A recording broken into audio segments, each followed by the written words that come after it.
마태복음 10장 24절에서 25절 본문의 말씀을 중심으로 소경을 인도하는 자여, 이와 같은 제목으로 은혜를 나누고자 합니다.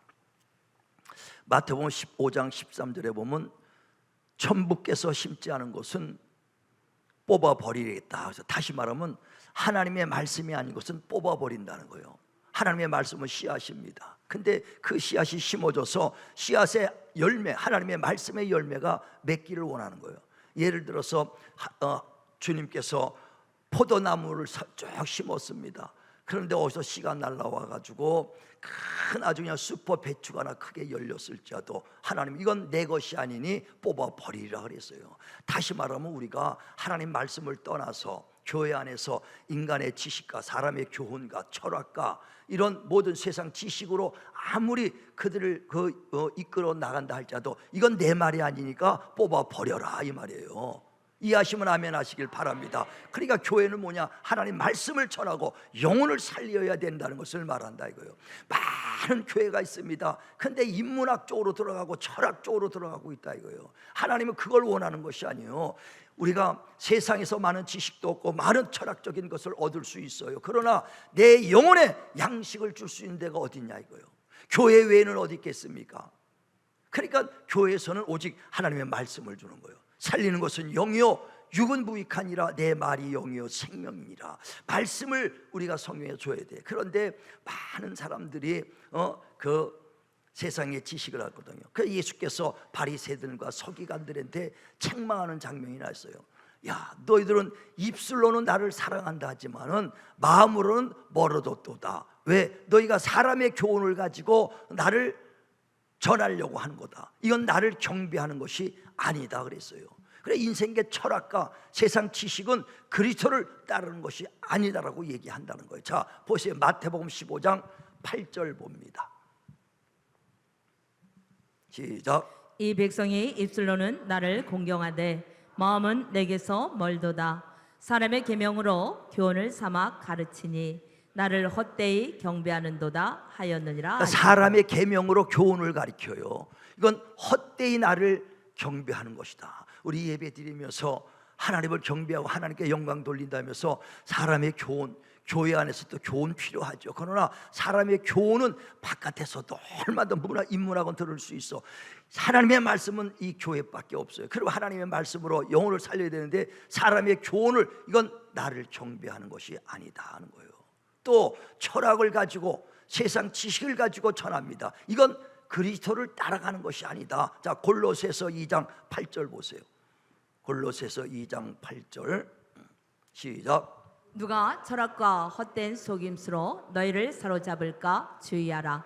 이것은 사람의 전통과 세상의 초등 학문을 따름이요 그리스도를 따름이 아니니라. 예, 세상 철학, 세상 지식, 이거는 세상을 따라가는 것이지 그리스도 따라가는 것이 아니다는 거예요. 근데 바리새들과 서기관들을 그 율법을 가리킨다면서 세상 교훈과 철학을 막 말합니다. 그러니까 결과적으로 하나님을 전하는 것이 아니다 이거예요. 그리스도를 전하는 것이 아니다 하는 거예요. 그래서 주님께서 그들에게 말하기를, 야, 소경을 인도하면 둘 다 구덩이에 빠지리라. 신앙의 어린 신앙 초신자들이 영적으로 소경이라는 거예요. 그 소경을 주님 그리스도께로 인도하려면 영이 깨어있는 자가 되는데 너희들도 세상 지식과 철학과 이런 교훈으로 하니 너희도 소경이다. 소경을 인도하면 그리스도께로 인도하지 못하고 다 구덩이에 빠지리라 하는 거예요. 그러니까 바울은 다른 것이 하는 것이 아니라 어떻게든지 나는 너희에게 하나님의 말씀, 예수께서 십자가 죽으신 그리스도의 말씀을 전하겠다 그랬어요. 그래서 너희가 원하는 것은 철학을 원할 수도 있고 세상 교훈도 원할 수도 있고 인문학을 원하러 지금 교회에 올 수도 있다. 그러나 나가 전하는 것은 너희가 보기에는 어리숙해 보이지만 나는 십자가에 죽으신 예수만 전하겠다. 예수만 전하겠다는 거예요. 그러면서 그 너희를 어쩌든지 정결한 처녀로서 신랑되는 그리스도께로 인도하는 나는 중매쟁이다 그랬어요. 그러니까 많은 그 고린도서에도 보면 1장에 22절에 유대인들은 표적을 원하고 헬라인은 지식을 원하나 나는 십자가에 죽으신 예수만 전하겠다. 자, 보세요. 고린도서 1장 22절 봅니다. 고린도전서 1장 22절 시작. 유대인은 표적을 구하고 헬라인은 지혜를 찾으나 우리는 십자가에 못 박힌 그리스도를 전하니 유대인에게는 꺼리끼는 것이요 이방인에게는 미련한 것이로되. 예, 유대인들은 표적을 원하고 헬라인은 지혜를 원한다 이거예요. 근데 바울은 나는 오직 십자가에 죽으신 예수만을 전하니 유대인들은 꺼리끼는 것이요 이방인들은 미련하게 보일 것이다. 그러니까 그러면서 고린도서 11장에 보면 그런 말 있죠. 너희들이 내가 보기에는 참 어리석게 보이나 나는 오직 너희를 정결한 처녀로 하나님 말씀을 가르쳐서 신랑되는 그리스도로 인도하려고 하는 중매쟁이와 같다 그랬어요. 그러니까 하나님의 일꾼은 세상들이 원하는 사람들이 지식 원하고 철하고 그거 전하려고 교회하는 것이 아니라 십자가에 죽으신 예수만 전해야 되는 것인 줄 믿으시길 바랍니다. 그러니까 그 외의 걸 전한 것은 천국에서 뽑아버리겠다. 세상 지식으로 원하는 것은 세상으로 인도하는 것이지 그리스도께로 인도하는 것이 아니다. 그러므로 소경을 인도하면 그리스도로 인도하는 것이 아니라 다 구덩이에 빠지리라 그랬어요. 그래 인도자가 어떻게 하냐? 말씀에 충만해야 되고 은혜가 충만해야 되고 영이 깨어 있어야 그 영혼들을 이끄는 줄 믿으시길 바랍니다. 그러니까 오늘 본문에도 말씀하는 것이 제자가 스승을 넘어가지 못하고 종이 상전을 넘어가지 못한다는 거예요. 제자가 스승과 같으면 족하고 종이 상전과 같으면 족하도다. 다시 말하면 제자들의 지식이 스승의 지식을 넘어가지 못하는 거예요. 아주 열심히 따라 배우면 스승과 같이 정도 되면 아주 잘하는 것이거든요. 그러니까 다시 말하면 스승의 수준이 요만큼밖에 안 되면 제자들은 아무리 올라봐야 그 정도 수준에서 더 올라갈 수가 없어. 스승의 아주 지식이 높아야 따라 올라가고 올라갈 수 있는 거예요.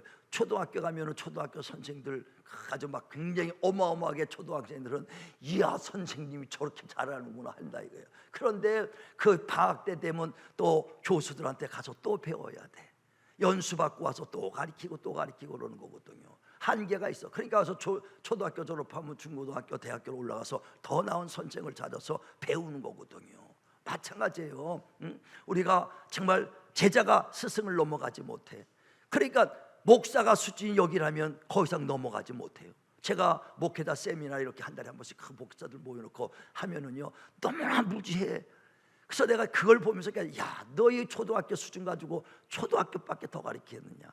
쉽게 말하면 중학교 2, 3학년만 되면 초등학생 애들 잘 가르칩니다. 그잖아요. 수학도 가르치고 뭐 다 가르쳐. 그 정도 수준 가지고 네가 지금 목회를 하니까 안 된다는 거예요. 수가 만구적걸 말하는 게 아니라 영혼의 수준들이 그것밖에 더 올라가겠냐. 네 아무리 뛰어 올라가 봐야 초등학교 수준밖에 더 올리겠느냐 이거예요. 그러니까 니들이 수준을 올려가야 된다. 목사들 올라가야 된다. 매일 가서 목회자 세미나 가면서 지금 영적 각성 그들 막 깨우는 거예요. 그들이 올라가야 돼. 그래서 그 말을 들으면서 나 역시도 내가 끊임없이 수준이 올라가야 우리 성도들 수준이 올라간다. 그래서 항상 말씀을 보고 내가 여기서 뭐 성경을 많이 봤다 적어봤다 아니라 계속 끝까지 묵상하고 말씀을 위해서 기도하고 하면서 깨달아가는 건 뭐냐? 깨달은 말씀을 또 전하는 거예요. 깨달은 말씀. 그래 깨달은 말씀이 들어야 수준이 점점 높아가는 거거든요. 이와 같이 정말 우리 인도자는 항상 깨어 있어야 되고 말씀에 충만해야 되고 정말 그 영적으로 은혜가 넘치기를 바랍니다. 교회뿐 아니에요. 가정도 마찬가지예요. 가정에서 우리 부모가 영적으로 깨어 있어야 자녀들이 보고 따라오는 것입니다. 부모들은요 정말 신앙의 교사예요. 자녀들을 이끄는 신앙의 지도자란 얘기예요. 근데 부모가 영적 수준이 얕으면 자식들이요 영적이 올라갈 수가 없다는 것입니다. 그래 고린도전서 7장 14절에도 보면 부모가 거룩한즉 자녀가 거룩해진다 그랬어요. 부모가 거룩해야 자녀가 거룩해. 예수 대충 믿는 애들 밑에서는 부모 밑에서는요 애들 신앙이 올바로 될 수가 없어요. 부모 안 믿는데 애들만 나옵니다. 참 불안해. 우리 학생 청년애들 오면은요 부모가 안 믿는데 오면 불안해. 왜? 기준이 없기 때문에. 걔들이 믿음의 조상이 돼버리니까. 첫 믿음이 되니까 굉장히 힘든 거예요. 누가 이끌어줄 자가 없으니까. 그래서 부모가 거룩해야 자녀도 거룩하다. 거룩한 부모, 신앙의 부모, 신앙의 조상 되시기를 바랍니다. 그래서 그 믿음을 보고 따라오는 거예요. 예전에 어느 안수집사님 권사님 가정에서 그런 얘기를 들어갖고 내가 충격. 예전에 진짜 있었던 일이에요. 아들이 고3이야. 고3인데 시험 공부를 하는데 중간고사가 내일 모레요. 그러니까 주일날 아버지가 누구요? 안수 집사님. 그러니까 안수 뭐라 하냐면, 야, 내일 모레 중간고사인데 교회 나오지 말고 공부해라. 공부하라고 그렇게 한다니까. 이야, 나오라고 해도 힘들 파는데 공부하라고, 교회 나오지 말고 공부하래 그 시간에. 그러니 그 애가 자라서 뭔 신앙을 갖겠습니까? 뭔 본이 되겠어요? 응? 잠언서 23장에 보면 13절에 자녀를 채찍을 쳐서라도 교회 나오게 해서 영혼을 살려야 된다는 거예요. 지옥 가지 않도록 영혼을 살려야 되지 않겠느냐 하는데, 대래 야 공부해야지. 청년 되게 되면 신앙 다 버립니다. 자식 잃어버려요. 영혼 잃어버리는 거예요. 채찍을 쳐서라도 영혼을 살리라 했어. 왜? 우리가 육체만 있는 존재가 아니잖아요. 우리가 육체만 있다면 예수 믿을 이유가 하나도 없습니다. 우리가 영혼이 있기 때문에 육신의 한계 끝난 다음에 영혼의 때를 준비하자는 게 신앙생활이에요. 어린애들이 젊어서부터 학생 때 왜 열심히 공부해요? 밤새 공부합니까? 공부하는 건 나중에 늙어서 힘없을 때 편안하게 살려고 미리 젊을 때 개미처럼 열심히 벌어서 겨울에 쓰려고 모아놓는 거예요. 그러나 그건 육체입니다. 80살, 90살, 100살 안에 언젠가 다 육신은 떠나가 버리고 만다 이게. 근데 우리 신앙생활은 영혼의 때를 준비하는 거예요. 다시 말하면 육체가 끝나도 영하는 영생하는 그 영을 위해서 준비하는 거예요. 그러니까 어마어마하게 귀한 것 준비하고 있는 거예요. 그래서 성경 전체는 바로 영혼 때문에 예수입니다. 확실하게 얘기하지 않습니까? 만약에 그 영혼이 없다면 예수 믿을 이유가 없어. 근데 그 영혼에 확신이 못하니까 아이들이 떠나가. 부모 자신도 확신이 없으니까 아이들을 가르치지 못하고 그들을 인도하지 못하는 거예요. 어렸을 때부터 야 예수 믿는 게 영혼 때문이다. 영혼에서 우리 육체만 있다가 영혼이 있다는 걸 애들한테 철저히 가르쳐 보세요. 떠나가래도 안 떠나가요. 확실하게 우리의 영적 존재라는 걸 안다면요 신앙생활 이렇게 하나입니다. 철저하게 하게 돼 있어요. 영혼을 모르기 때문에 그래. 저는 30살에 예수 믿었다 그러잖아요. 늦게 예수 믿었어. 근데 내가 병들어서 죽어갈 때 무덤에서 내가 육체만 있는 존재인 줄 알았어요. 그땐 예수 안 믿었으니까. 죽으면 끝인 줄 알았더니 죽은데 내 시체가 들어가는 걸 내 영이 보고 있는 걸 보고 깜짝 놀랐어. 아, 죽으면 끝이야. 영혼이 있구나. 그 영혼이 막 방황하다 깨갖고 나서 그때서부터 죽어도 괜찮지만 영혼은 맡겨놓고 죽어야겠다. 그래서 그때 교회가 하나님 내 영혼 받아주세요. 내 영혼 받아주세요. 영을 위해서 하나님께 맡기고 어떻게 영을 위해서. 그래서 육신의 병이 낫고 나니까 그러니까 하나님 살아계시구나. 하나님 치료하시구나. 그러니까 영혼 때문에 그 열심을 하게 되는 거예요. 그 예수 믿고 나서 얼마 안 돼서 전도사한테 사기당해서 전도사한테 예수 믿는 지 몇 개월 안 돼. 6개월도 안 됐는데 예? 이야 전도사한테 사기를 돼. 여러분 예수 믿는 지 얼마 안 됐는데 전도사 사기당하면 어떻게 했겠어요? 얘라 예수 믿는 놈 그냥 교회 떠나갔을 거야. 근데 나는 영혼을 발견했거든. 전도사가 그렇게 하든 누가 뭐래든 내 영을 위해서 신앙생활하는 거예요. 신앙생활하면서 평신도 때 많은 핍박도 받았고 많은 오해도 받고 욕도 먹었어. 왜? 하나님 만났기 때문에 더 막 남들보다 더 열심히 하니까 아니 예수 믿은 몇 년 안 된 게 그냥 엄청나고 막 하나님 말씀 알아갖고 막 가리키러 다니고 집회 다니고 아니 집사가 막 저는 목회하기 전에 마이크 잡고 1000번 이상은 집회 인도했어. 그러니까 얼마나 위에서 전도사 막 부목사들이 막 그냥 얼마나 눌렀게 하지 말라는 거예요. 하나님 막 역사를 하니까 살아계신 하나님을 만났으니까 막 전하기 시작해. 핍박받아 흔들리잖아. 왜? 나는 내 영혼을 위해서 사는 거예요. 누가 해라고 사냐? 내 영혼을 위해서 준비하는 거예요. 그래서 누가 베드로전서에 보면 3장 15절에 누가 예수를 믿는 소망에 관하여 묻는 자들에게 오념으로 말할 것을 준비하라는 거예요. 여러분 왜 예수 믿냐고 물어본다면 말할 거 준비하시길 바랍니다. 왜 예수 믿어요? 목사님이 가라니까 그렇지. 우리 집사람이 가자 그러니까 같이.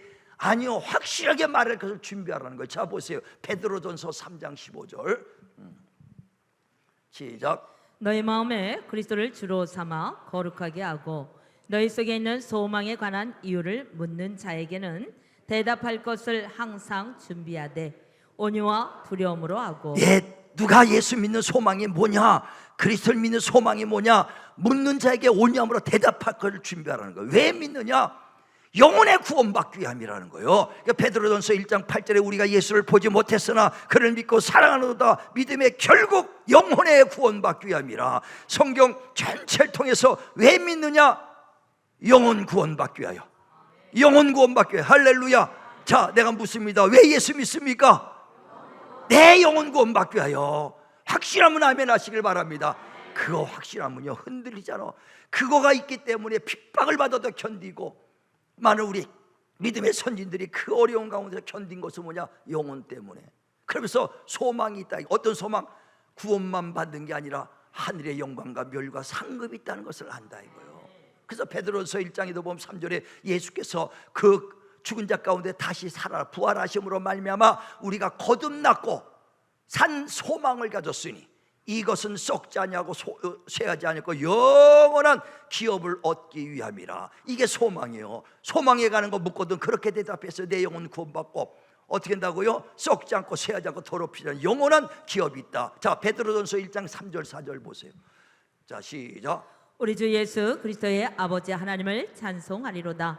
그의 많으신 궁일대로 예수 그리스도를 죽은 자 가운데서 부활하게 하심으로 말미암아 우리를 거듭나게 하사 산 소망이 있게 하시며 썩지 않고 더럽지 않고 쇠하지 아니하는 유업을 있게 하시나니 곧 너희를 위하여 하늘에 간직하신 것이라. 아멘. 이게 소망이에요.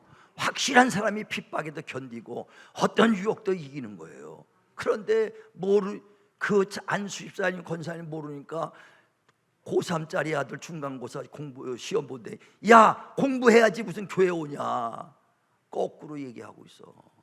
그래갖고 자식 청년 돼 갖고 신앙 버려버리고 영혼 죽어버리고 잃어버리면 얼마나 여러분 하려고요. 6.25 때 어떤 부모가 자식 데리고 피난 가다가 폭탄 터져갖고 크 쓰러졌어. 잊어버려버렸어. 근데 어디 가서 폭탄 맞아 죽어 있는 거 보면 여러분 얼마나 그 부모가 속상하고 얼마나 원통하겠어요. 영혼 인도하다가 야 공부해야지 그거 하나 때문에 영혼이 잃어버린다면은 여러분 영혼 영원한 지옥 가는 것입니다. 육체만 있는 존재가 아니기 때문에 영원한 지옥이 있다 이게요. 그 영혼을 이끌기 바랍니다. 그래 고린도서 히브리서 11장에도 보면은 12장에 보면 14절에 이런 말씀이 있어요. 너희가 주변을 돌아봐라. 그래서 쓴뿌리가 있는가? 은혜 이르지 못하는 자식들이 있는가? 그를 돌아보라는 거예요. 돌아보시길 바랍니다. 예전에 어떤 우리 교회에서 15년 정도 됐을 거예요. 그 한번 제가 영상 얻어갖고 틀어준 적이 있었는데 이게 오래돼서 이름을 잊어먹었어. 어떤 권사님이 혼자서 자식 셋을 키웠어. 아주 힘들게 어렵게 권사님이 이제 애들을 키웠는데 맏아들이 공부를 그렇게 잘한다는 거예요. 잘해가지고 장학생으로 해서 다 그냥 고등학교 다 대학교 졸업했어. 그런데 미국에서 그를 이제 유학생으로 그냥 이제 불렀습니다. 그래가지고 학비라도 이런 건 다 거기서 무상으로 하는데 그래서 갈래니까 비행기 값이 없어. 그래 어머니가 여기서 모아가지고 비행기 표를 하나씩 가는 표만 끌어줬어. 그 다음부터는 알아서 하는 거예요. 가는 표에다가 손에다 몇만 원 지어주고 그냥 보냈어. 그러면서 그 어머니가 마지막 그 아들한테 기도해주고 다른 게 아니에요. 지금까지 너희 육신의 아버지는 없이 하나님이 너를 키웠다. 하나님이 너희 아버지시다. 하나님을 의지하라. 거기서도 너희 아버지가 널 도와주실 것이다. 하나님만 의지하라. 그러고 자기는 아무것도 없이 정말 몇만 원 가지고 갔다는 거예요. 표 하나 가지고. 그래서 거기서 그래 고생하면서 그러면서 공부를 해갖고 그 간증할 때 했어요. 그런데 그가 그 미국의 그 금융가의 수장까지 했어요. 그러면서 간증했어요. 내 이름을 잊어 이 무슨 장로가 돼가지고 간증하는 걸 봤다 이거예요. 아니 내가 그를 키우는 게 아니라 하나님께 맡기면 하나님이 그를 키워주는 거 믿으시길 바랍니다. 내가 키우려고 하면 안 돼요. 나는 얼마 있다가 죽어 100살 안에 다 죽게 돼 있어. 자식들은요 두고두고 더 몇십 년을 살아야 된다 이거야. 그 자식들을 두고 내가 할 때 내가 그를 끝까지 살릴 수 없잖아요. 끝까지 지켜줄 수 없잖아. 하나님께 맡기시길 바랍니다.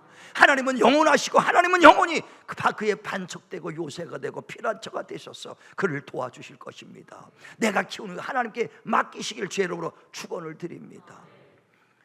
이사야서에 보면 43장 1절부터 하나님이 요셉을 불렀고 내가 너를 지명하여 불렀나니 너는 내 것이다 하고 그를 불렀어. 부른 다음에 왜 무슨 일을 시키려고 하느냐? 나의 증인되게 하려고 내가 널 불렀다.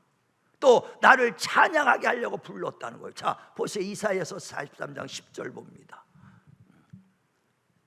10절 시작. 나 여호와가 말하노라 너희는 나의 증인 나의 종으로 택함을 입었나니 이는 너희가 나를 알고 믿으며 내가 그인 줄 깨닫게 하려 함이라. 날 전에 지음을 받을 신이 없었느니라. 나의 후회도 없으리라. 예, 오직 하나님만이 우리의 복 주시는 분이요 반석의 요새, 이게 나의 증인 나의 종이 돼서 나를 좀 전하라고 우리를 불렀다. 할렐루야. 우리 모두도 똑같이 주님이 부르신 것은 뭐냐? 예수의 증인 되는 걸 부른 걸 믿으시길 바랍니다. 또 뭐냐? 찬양하라고 불렀다. 이거. 자, 21절 보세요. 21절 시작. 이 백성은 내가 나를 위하여 지었나니 나를 찬송하게 하려 함이니라. 나를 찬송하게 나에게 영광 돌리게 하려고 불렀다. 우리 모두가 하나님이 찬양하며 하나님 영광 돌리시길 바랍니다. 호흡 있는 자들마다 주를 찬양할지어다 그랬어요.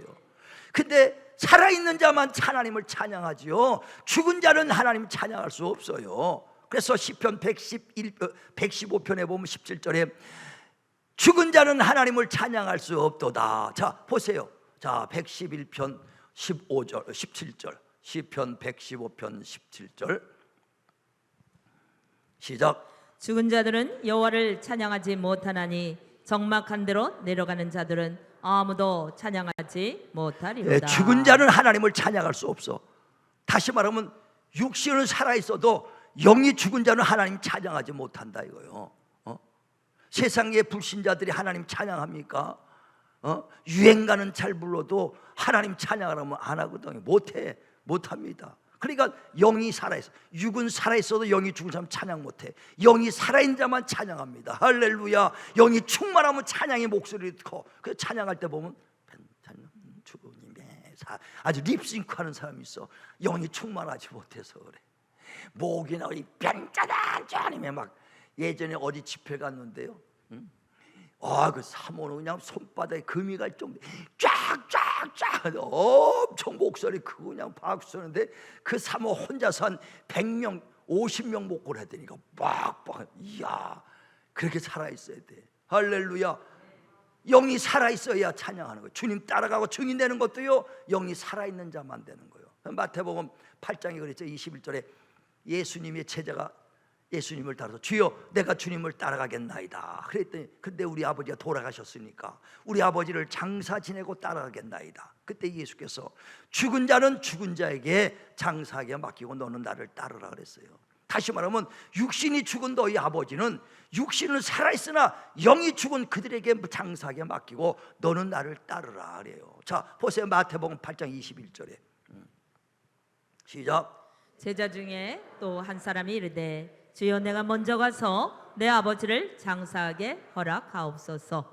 예수께서 이르시되 죽은 자들이 그들의 죽은 자들을 장사하게 하고 너는 나를 따르라 하시니라. 예, 육신이 죽은 자가 어떻게 장사합니까? 육신이 죽은 너희 아버지를 육신은 살아있으나 영이 죽은 그에게 맡기고 넌 따르라.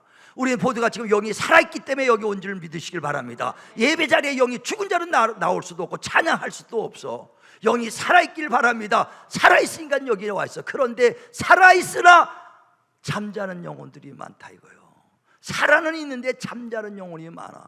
그래서 죽은 자들과 똑같이, 다시 말하면 불신자들과 똑같이 행동하고 불신자들과 똑같이 속해 산다 이거예요. 그래서 주님은 에베소서 5장 14절에 이런 말씀합니다.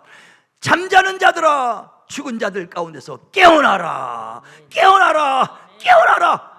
죽은 자들하고 똑같이 행동을 하니까 잠자는 자, 너 영이 살았지 않냐? 살았고 찬양하고 주님 따를 수 있는 자가 왜 잠자고 있느냐? 잠자는 자들아, 죽은 자들, 육신은 살았지만 세상에 속해 있는 불신자들, 그 죽은 영혼들 가운데서 깨어나와라. 자, 에베소서 5장 14절 봅니다. 시작. 그러므로 이르시기를 잠자는 자여 깨어서 죽은 자들 가운데서 일어나라. 그리스도께서 너에게 빛이시리라 하셨느니라. 우리 영혼들이 잠자지 마시고 깨어나길 바랍니다. 막 다시 한번 영이 소생해야 됩니다. 영이 소생해야 돼요.